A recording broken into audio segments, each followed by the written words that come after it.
Hello students and welcome to Nutrition. My name is Julie Nielsen. I am a registered dietitian, licensed nutritionist, and I will be your instructor for this course. As we explore the topic of nutrition and its strong connections to overall health, I hope that you find it as interesting a subject as I do. We're going to jump right into the course material as it corresponds to the text. So let's go ahead and get started with Chapter 1, which is an overview of nutrition. The first thing we want to address is what actually is nutrition. Well, most people would say it has something to do with food, which it absolutely does, but it's a science. So by definition, it is the science of the nutrients in food and their actions and functions within the body. As we go through the semester, what you'll see is that individual nutrients are responsible for specific functions. For example, calcium. It's a mineral. It's necessary to build bone. Some B vitamins you'll see are necessary to generate energy within the cells. And we'll get much more specific as we go along.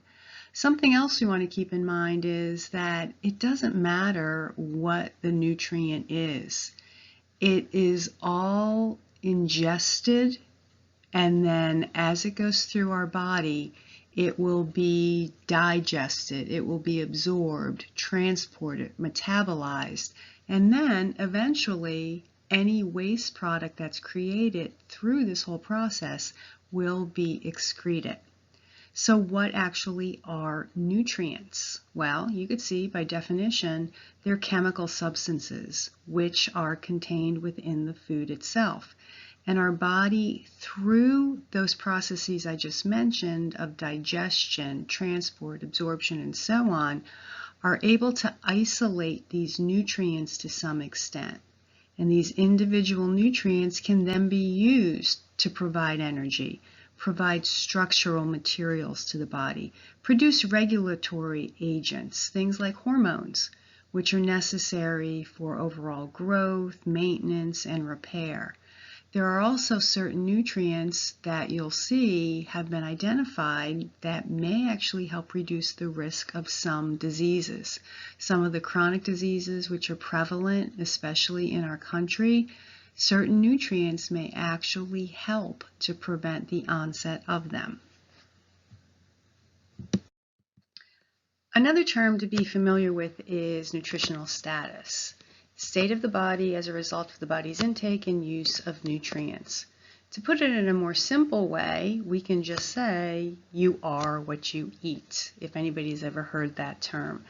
Basically, that just refers to you can assume your body is going to be in a better condition if you make healthy food choices.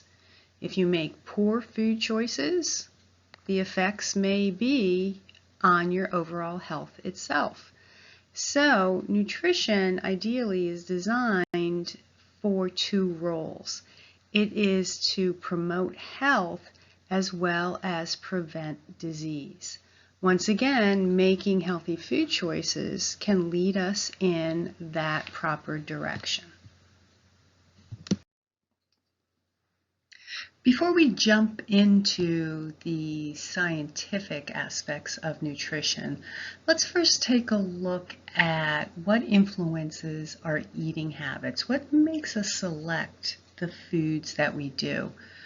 First one that we want to take a look at includes our personal preferences or our habits. Usually what we tend to do is eat foods that we like, or often we go back over and over to the same food as a habit tends to develop. Ethnic heritage and regional cuisine also come into play, and this is actually considered to be among the strongest influences on food choices. People tend to prefer foods that they grew up eating. Also, depending on where you live, there may be an abundance of a certain food which you have more access to, and certainly that's going to come into play as to why you select it. Social interactions, another influence. Meals are often considered to be social events. And what tends to be available at these gatherings certainly is going to affect what we choose to eat. Marketing definitely comes into play. It's a major influence on food choices. The food industries compete for our food dollars on a daily basis, trying to persuade us to eat more, especially of their foods. Availability, convenience, economy often come into play. People will eat foods that they have on hand, that are available. Those that are quick, convenient, easy to fix. Also, economy comes into play. We tend to select foods that are within our financial means. Then there's also some psychological effects. Emotions can come into play. Also, what we refer to as positive and negative associations. Some people are emotional eaters. If they're stressed, if they're anxious, they may tend to eat more food or eat certain foods. On the other hand, there may be people who are anxious or stressed who really can't eat anything at all. So those emotions can really have a strong impact. Then as far as positive associations, what can happen is we choose foods that remind us of some happy event. Often we can refer to them as comfort foods. Often things like ice cream, birthday cake, that takes us back to a time maybe when we were a child at a birthday party, and it causes us to feel happy. So when we see those foods, they go ahead and make us happy and we choose to consume them. Then there are foods that have negative associations. These may be maybe a food that made you sick at some point. If you see the food again, you tend to stay away from it because it has a negative connotation. Maybe there is a food that you were forced to eat as a child. That also might be a food that you just cannot bring yourself to eat because once again, it has a negative association. Then people's values can also come into play. Food choices may reflect one's religious beliefs, political views, environmental concerns, and so on. As far as religious effects, there may be certain religions which must avoid certain foods. So obviously that's going to come into play. Environmental concerns can be an effect on some people. You might have somebody who will only choose to buy foods that are grown locally to cut down on the environmental effects of transportation, global warming, and such that result in having to ship foods long distances. Even another example might be someone who becomes a vegetarian because they are supporting animal rights. So there's a lot of values that can also come into play. Medical conditions also can play an effect. People who are diagnosed with, say, diabetes, they certainly need to monitor their carbohydrate intake. Those who are diagnosed with cardiovascular disease should be monitoring not only their saturated fat intake, but as well as their sodium. So those are all going to affect the foods that are being selected. Lastly, you'll note on this list, number 9, nutritive value. And even though I have it listed last here, it really should be considered to be the most important influence on our eating habits.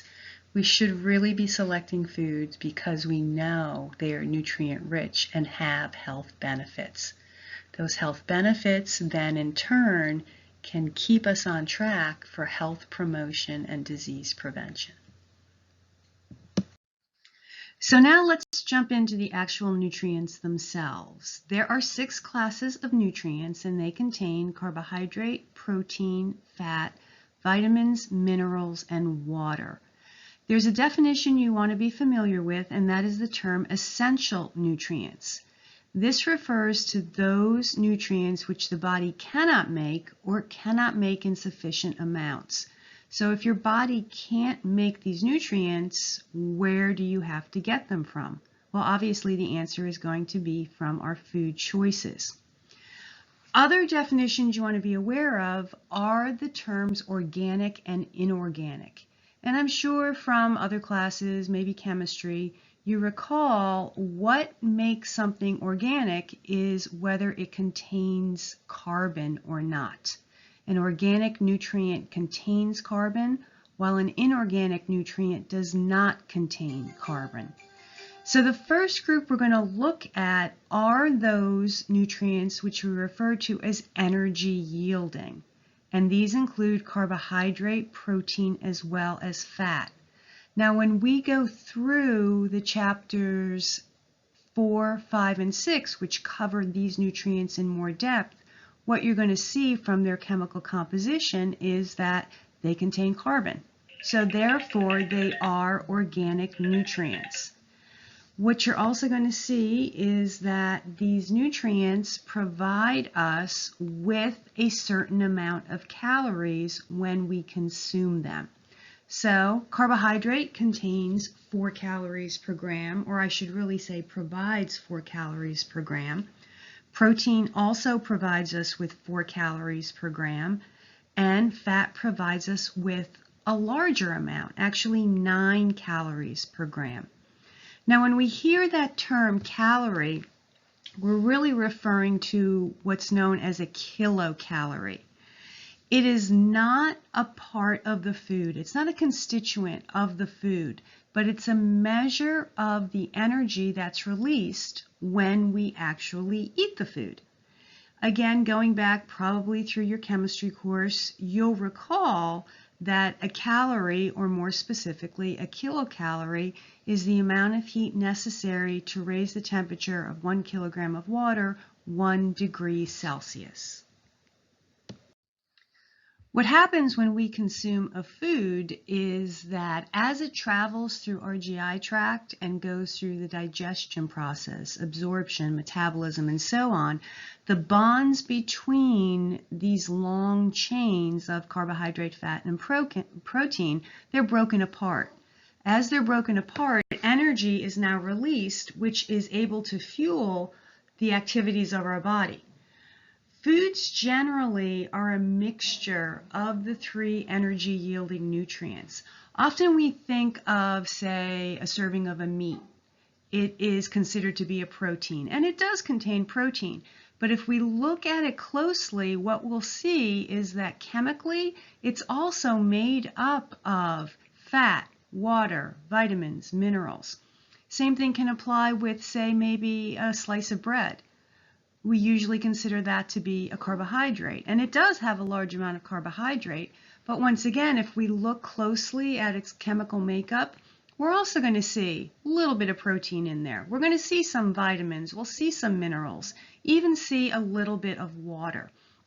Something else that we're going to observe as we go through the semester is that if we consume any of these energy-yielding nutrients in excess, our body has the capability of storing them all as fat. Often people might think if they're consuming a very high protein diet that all of that protein is going to be incorporated into muscle. Not necessarily true. If they're taking in more protein than what their body needs to use as a source of fuel or to build muscle or to use for other necessary functions, we're going to actually take that protein and turn it into fat, and it will therefore be stored as additional body fat. Knowing that carbohydrate, fat, and protein now provide us with a certain amount of calories per gram, how can we calculate how many total calories are being provided by a particular food? Well, we're going to look right into our text. This is from page 10 in the textbook if you have the hard copy. If you have the ebook, it might be on a different page. But you're going to look for the title, How To.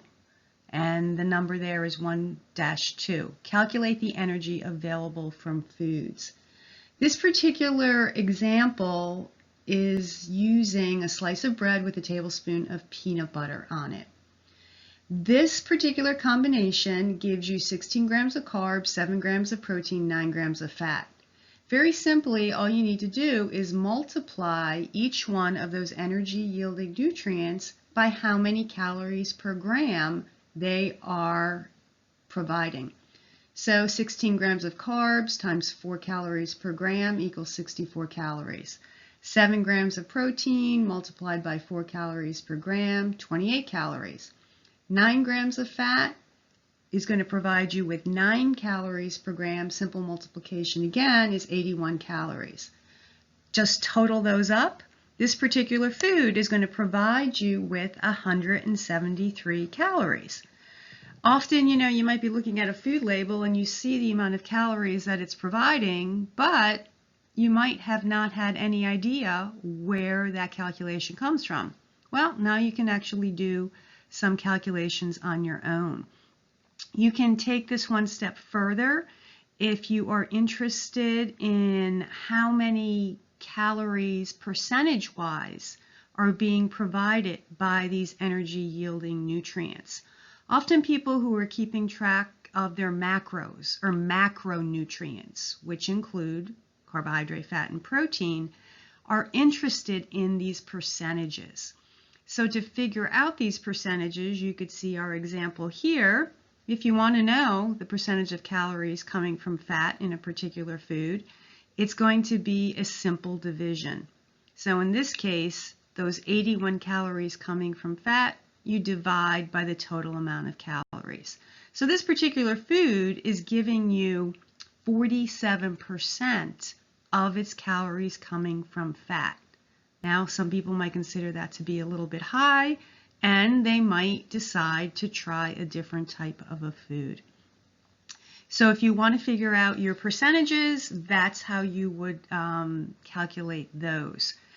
I would suggest, just to get a little bit more practice with this concept, if you are also looking again at this particular example, at the bottom you could see you can practice a little bit more. Calculate the amount of energy, or specifically calories, that are provided from, as an example, a bean burrito with cheese. This food is going to give you 55 grams of carbohydrate, 15 grams of protein, 12 grams of fat. How are you going to take that information to determine the total amount of calories being provided?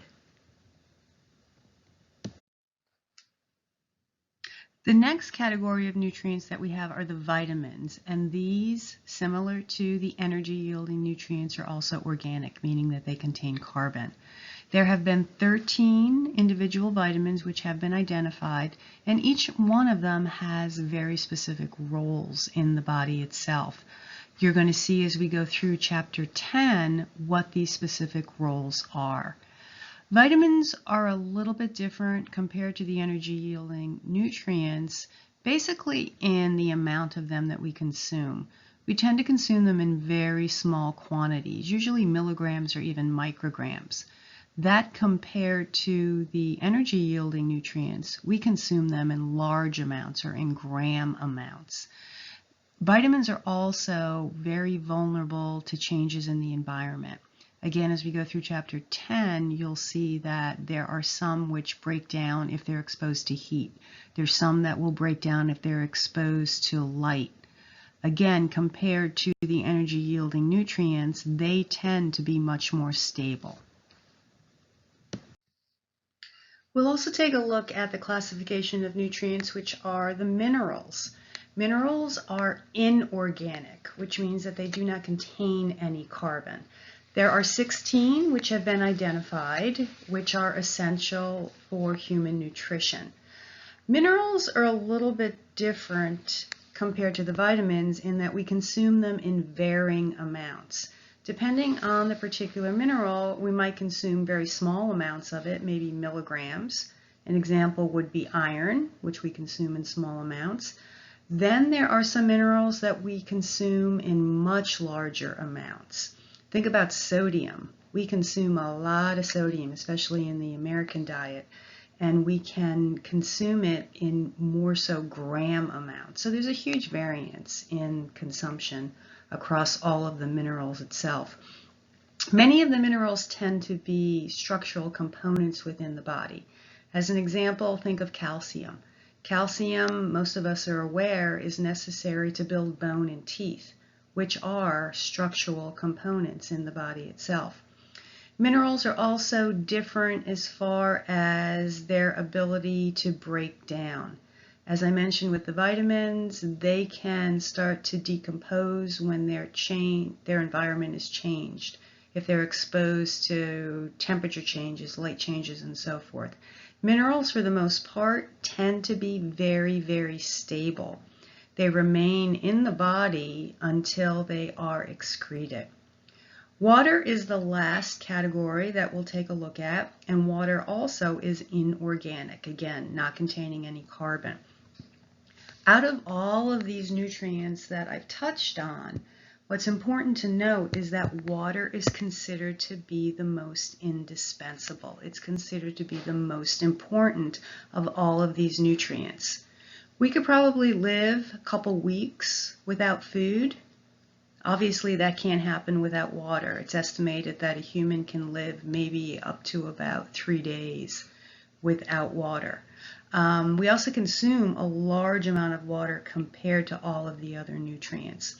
Water tends to be a component of most of the foods that we're consuming.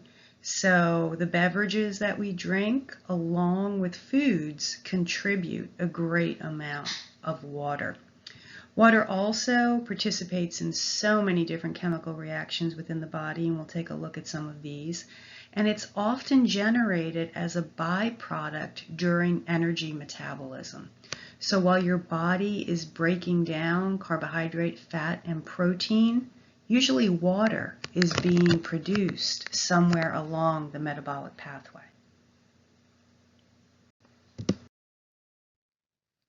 So that was a really quick overview of the 6 classes of nutrients, and we'll go through each one of those in more detail as we go through the semester. Something else that's interesting to note, however, is that the nutrient composition of our body is very similar to the materials that are found in foods. The human body is made up of, on average, about 60% water. Then fat can range, depending on gender mostly, from about 18% up to about 26, maybe 28%. The remaining percentages are going to be found from carbohydrate, protein, vitamins, and minerals. Now that we've identified the classes of nutrients and we know that food, or specifically nutrition, is important to promote health and prevent disease, we want to start thinking about making appropriate food choices. Making these healthy choices ideally will keep us in a good nutritional status. We can also consider this process as a way to avoid malnutrition. So what is malnutrition? Well, by definition, it's any condition caused by an excess or a deficiency of food energy referring to calories, or nutrient intake, or by an imbalance of a certain nutrient or nutrients. Under the category of malnutrition, we also have what's known as undernutrition, which would be inadequate amounts of nutrients or inadequate amount of calories. With the deficiency of calories, someone might display symptoms which can include weight loss, losing muscle mass, becoming more prone to infection, or even various diseases. If someone is deficient in a specific nutrient, first of all, it depends on what the nutrient is, but they can experience things like muscle spasms, skin rashes, hair loss, so on and so forth. Another definition is that overnutrition. What does that mean? It means taking in excess amounts of calories or energy, or also individual nutrients. What can happen if someone takes in too many calories? They're going to experience overnutrition in the way that they can become overweight or obese. That in turn can make them more vulnerable to diseases that are associated with overnutrition, such as heart disease or diabetes. Then if somebody is experiencing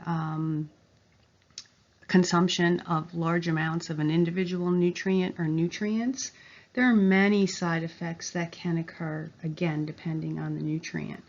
Something like yellowing of the skin, rapid heart rate, low blood pressure can be the results. So as you can see, ideally, we really want to make sure that we're taking in exactly what we need. To help the general population make sufficient choices so they can avoid or decrease the risk of malnutrition, nutrition experts, which include scientific researchers from the United States and Canada, have produced a set of standards which we refer to as the Dietary Reference Intakes, or the DRIs. So these dietary reference intakes, these DRIs, are determined, and they consist of 4 different sets of values. They include estimated average requirement, recommended dietary allowances, adequate intakes, and tolerable upper intake levels. Usually the first thing that's established is what's known as the estimated average requirement. This is the amount of a nutrient that has been determined that is necessary to maintain a specific function or biochemical processes within the body in about half of a population of healthy people of a given age and of a given gender. Then it's taken one step further as research progresses and the recommended dietary allowances are set. This is the average amount of a nutrient considered adequate to meet the known nutrient needs of a larger population. It's meant to meet the needs of practically all healthy people, or about 98% of all healthy people. This particular figure shows the comparison between the estimated average requirement and the recommended dietary allowances.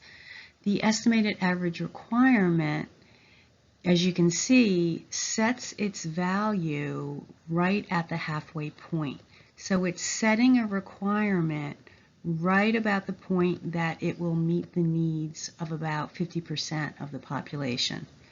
With the RDA, however, the recommended dietary allowance, you'll see that it's set well above the estimated average requirement. It meets about 98% of the healthy population. So with the RDA, there's almost a little bit of an insurance policy built in that if you are consuming a nutrient that is meeting somewhere near the RDA, chances are you are getting adequate amounts. Adequate intakes is another category which falls under the DRIs. And adequate intakes are set when there's insufficient scientific evidence available to determine an estimated average requirement. It's a value that then is also used when an RDA can't be determined for a particular nutrient.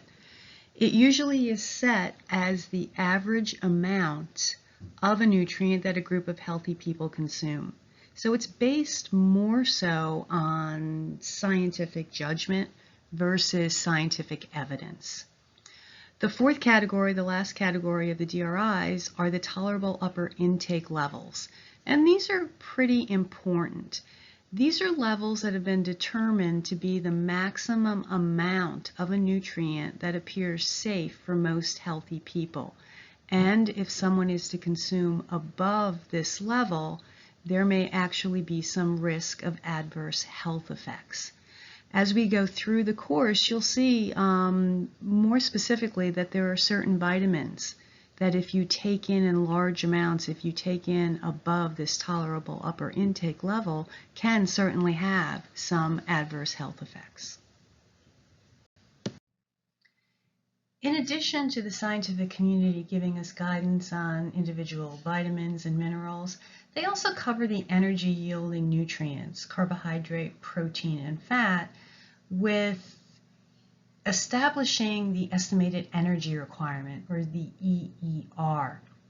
You can see by definition it refers to the average dietary energy that will maintain energy balance in a person who has a healthy body weight and a level of physical activity. As we go through the semester, we'll revisit this requirement and also allow you to determine your individual value. The DRI committee also provides guidelines on the energy-yielding nutrients by providing us with what's known as the acceptable macronutrient distribution ranges. These ranges have been determined to allow for adequate nutrition while reducing the risk of chronic disease. So you could see basic recommendation is that we should be consuming about 45 to 65% of our calories from carbohydrate, 20 to 35% of our calories from fat, and 10 to 35% of our calories from protein. So we're back to where we started. If you recall at the beginning of the lecture, I had stated that the two main goals of nutrition is to promote health and prevent disease. What we're going to find out as we proceed through this semester is that food, or more specifically nutrition, plays a really important role. You can see from this particular table that 4 of the leading causes of death in the United States are directly associated with diet. Heart disease listed as number 1, cancers number 2, strokes number 4, and diabetes number 7. Each one of those has a direct association with poor nutrition. And as we go through the course, you're going to see what some of those connections are. Specifically, as we go into Chapter 18, which deals with the chronic diseases and the relationship to nutrition, you're going to see very, very strong correlations.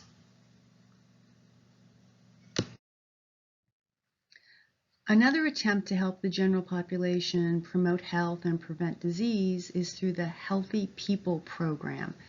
It was developed by the U.S. Department of Health and Human Services and focuses on identifying significant but preventable threats to health and what can be done to help eliminate them. At the beginning of each decade, the program sets specific goals, and these goals are meant to improve the nation's health over the next 10 years. These 2 slides list some of the nutrition and weight status objectives which have been developed. Health officials believe that progress for these 2020 goals are mediocre at best. While physical activity, people focusing on muscle building, muscle maintenance has increased, we're still coming up short with goals such as eating more fruits and vegetables, reducing the population of those who are overweight and obese, among others. Hopefully, as we go into the next decade, we'll make some more progress as far as meeting these healthy goals. So take a minute now and just look through the listing of these objectives that do appear on this slide and the next.